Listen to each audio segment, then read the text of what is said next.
Hello guys and welcome to the video. Today's video is a bit different from others. Just the camera to focus on me, there we go. So today's video I asked the Coventry fans on the platform Sky Blues Talk, which is a platform that allows Coventry fans to voice their opinions on anything in little threads on the internet. If you want to check it out, it's just Sky Blues Talk. So I asked them on there to give me what they think being a Coventry fan means to them. So first of all, I started off with what it means to me. Being a Coventry fan to me means following what I love, going all over the country to watch the very thing that makes me happy, and it's definitely a family thing because going to it with my dad, and I go with my stepbrother and my mate and other people like friends and stuff like that for the games all over the country. But it's a brilliant thing, and I love watching the players and everything like that. Everything about it's brilliant. The concourse, the singing with the fans. There's when you score a goal, there's nothing better. It's just a great feeling, and it's such an enjoyable, brilliant atmosphere, and I love being part of it. So I'm going to read out to you some of the replies I got on Sky Blues Talk from the fans. So first one comes from Oucho, who says, being a Coventry fan generally means having realistically low expectations, but still ending up disappointed, and for some reason exasperated when our best player leaves despite the fact it's never a surprise. Another one comes in from Oscilla Wildly, sorry I've pronounced that wrong, but just make a video of a sky blue balloon slowly deflating. As a metaphor, I think that will encapsulate the mood perfectly for most of us. Oh, and Brian Borrows. I asked for favourite players and favourite memories too, so Brian Borrows. Alan Dugdale's moustache says, it's genuinely very depressing, occasionally interrupted by fleeting periods of victory, of hope, of expectation. When all the bad times are forgotten, and suddenly I'm overcome with a sense of pride, anticipation and excitement, safe in the knowledge that we'll all end in tears by December. Otis says, what Coventry City means to me. Well, I'm a Coventry kid, hand in glove. My dad took me up one day, and it may well have only been a reserve game, but I was immediately hooked. There could never be another team for me from that point on. First real tangible memory for me was being at a show at the old Coventry Theatre with my family. It was the late 60s, and the Sky Blues were at home to the mighty Man United, complete with the giants at the time that were Best, Charlton, Law, Styles, etc. The same Man United that would go on to win the European Cup just a few short months later, beating Benfica 4-1. My dad told me I was too young to go to the game, and we all had to go to the theatre instead. City were bottom of the table and Man United were top. It was a foregone conclusion. Defeat was certain. Anyway, we were sat watching the show, and suddenly the performance was momentarily stopped to puzzled looks from the audience. Up steps one of the cast on stage to address the auditorium. Out of the blue, he proudly announced that City had won 2-0. We had beaten the mighty Manchester United. I pretty much don't remember any of the show after that. All I could think about was the City and the thrilling victory. The Telegraph on the Monday hailed the win as if we had won the World Cup all over again. I will never ever forget the beaming grin I had on my face that day, and I'm pretty sure I woke up the next day still smiling. So thanks to Otis there for a really good one there. Joe Mercer Aces says, it's a father and son thing, as Otis says. First game versus Burnley in 1969. Loved everything. The crowd, the tobacco smell. In the 70s, graduated to the West End, where my intense dislike of the away fans was fueled by weekly aggro. Privileged to watch Tommy Hutchinson tear every single fullback apart and see Ferguson and Wallace smash them in. We were a unique band of brothers, supporters of a club that was once fairly big, and will be again one day. But one currently massively punching under our weight. No top 6 finishes in any division in 47 years makes us hard to follow, but we do. When we rise again, the chance will be, where were you when we were shit? Well, about 7,000 of us will know we were always here. Cov Stew says, the club chooses you, not the other way round, and I think being a City fan emphasises this greatly. At the moment, it's been so frustrating supporting the team. We look great one minute, then awful the next, but that's the life as a City supporter. I feel sorry for the younger generation who have only known failure, but even one win can mean so much, which a Man United fan would never appreciate. The potential of this club is huge, and with the right direction, we could be a great side if someone backed us. London CCFC fan says, means so much to me. I revolve my whole life around our fixtures home and away.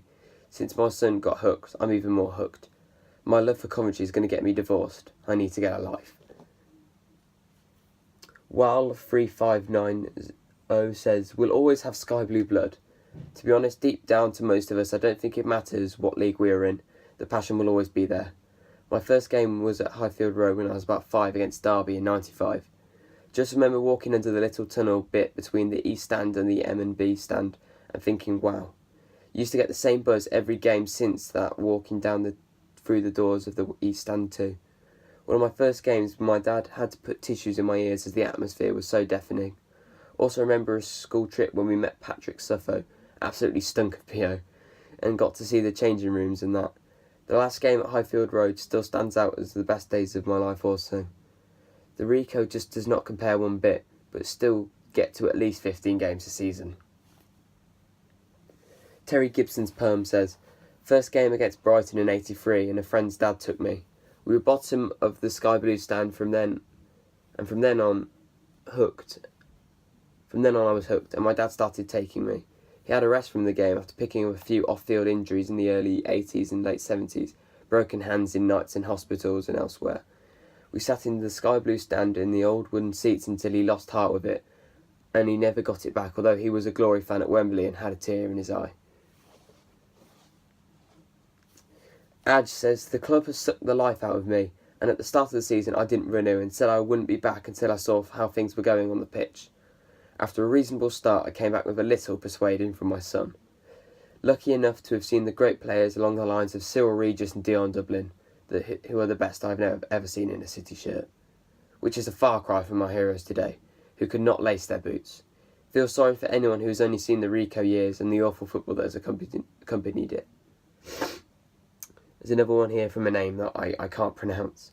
It says, it's the hope that destroys you and yet keeps you going.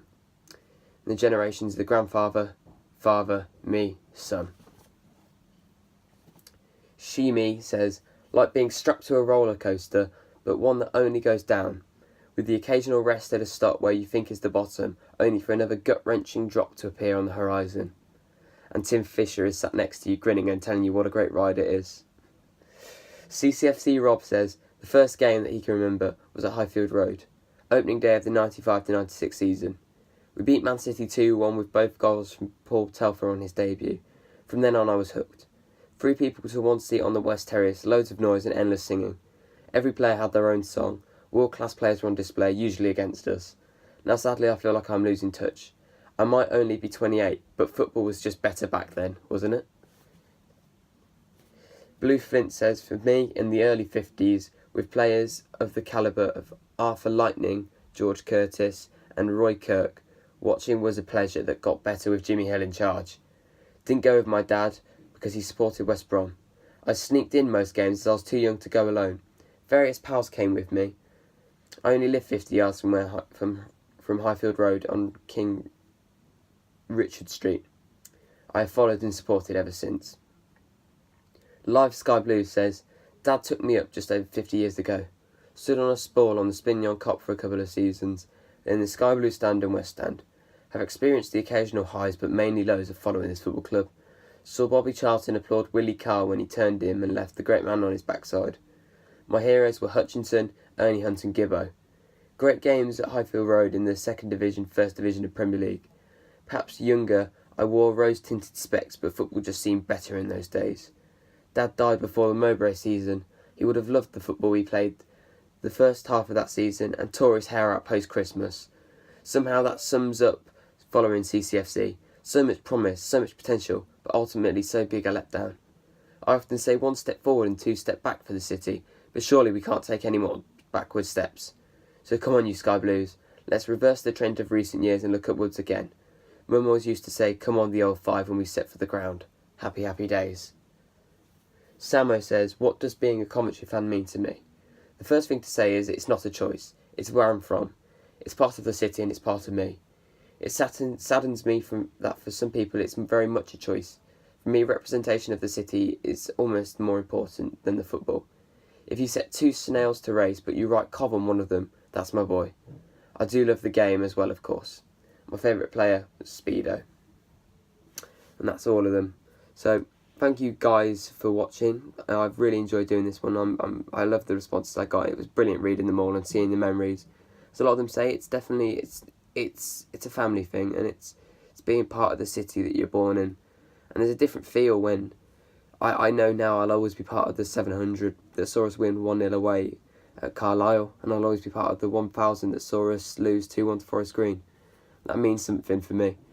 And that when, hopefully, one day, if we ever do return to the Premier League, and if anyone ever tries to call me a plastic fan, I'll bring up those memories. Thank you, CCFC fans. Thank you to everyone who wrote as well. Cheers, guys. Please like and subscribe.